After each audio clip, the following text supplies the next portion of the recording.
الطلبة كانوا جعانين جدا وهبطانين على المكاتب، ومن كتر الجوع بدأوا ياكلوا الكتب والحشرات. وفجأة جرس الغدا رن، فكلهم فاقوا وصحيوا. مشرفة الصالة وقفتهم في طابور، ومستر سلطع جاب سبونج بوب يستلم الشغل كعامل جديد. بس حصلت مشاحنة بسيطة في الأول. المشرفة دي كانت حازمة جدا وبتدير المكان من 40 سنة.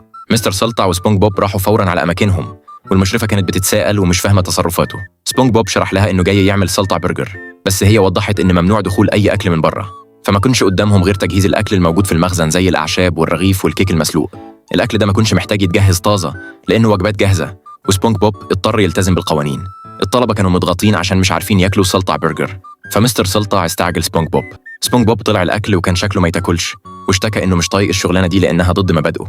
ولحسن الحظ رش شوية من خلطته السرية على الأكل، ففي واحدة داقت الأكل واتبهرت بطعمه جدا. المشرفة أمرت سبونج بوب يطبخ الوجبات الجاهزة، وطلبت من مستر سلطع يحترم القوانين.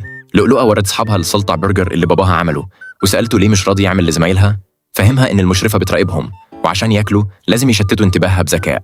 انتهز مستر سلطع الفرصة وشتت انتباهها، وأمر سبونج بوب يعمل البرجر في ثانية. الطلبة هيصوا أول ما شافوا السلطع برجر اللي بيحلموا بيه، بس المشرفة حست بإن في حاجة مش مظبوطة، فتنحت لؤلؤة جانبا وأخذت البرجر فورا. لؤلؤة رمت الأكل التاني على المشرفة، فالمشرفة ردت عليها ورمت السلطع برجر، بس لؤلؤة أكلته في ثانية، فابتعدت المشرفة عن الأنظار.